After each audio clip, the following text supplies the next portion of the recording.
कौमी असम्बली में ख्वाजा आसिफ की तकरीर के दौरान अपोजिशन का शोर शराबा। अपोजिशन के ऑपरेशन नामंजूर के नारे। ख्वाजा आसिफ का चैलेंज, कहा कि मैं बोलूँगा कोई मुझे नहीं रोक सकता, ब्लैकमेल नहीं हो सकता, उसको ब्लैकमेल ना करवाएं। बाद में ब्लैकमेलिंग नहीं चलेगी, 9 मई वाले ही रहेंगे। अपोजिशन को शर्म आ रही है, ना है आजम नसीर तारड़ के ख्वाजा आसिफ के कान में सरगोशियाँ।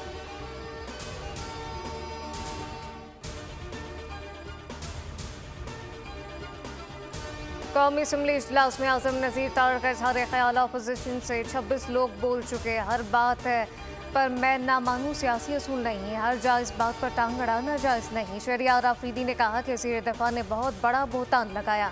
मेरा चेयरमैन, मेरा अपोजिशन लीडर, मेरी इज्जत है, PTI को नुकसान पहुँचा नाकाम ख्याली है। और वज़ीर दफ़ा ख्वाजा आसिफ ने इस्तेहकाम में पाकिस्तान ऑपरेशन करने की तस्दीक कर दी। कहा एपेक्स कमेटी के फैसले को काबीना में ला रहे हैं, मामला ऐवान में भी लाएंगे। बैरिस्टर गौहर कहते हैं कि कोई भी ऑपरेशन पार्लियामान को एतमाद में लिए बगैर नहीं होना चाहिए। अपोजिशन के बगैर जमहूरियत नहीं अमनियत होती है। आज़ाद कैसर ने कहा कि वाज़ेह तौर पर कहता हूँ, हम किसी ऑपरेशन की हिमायत नहीं करते।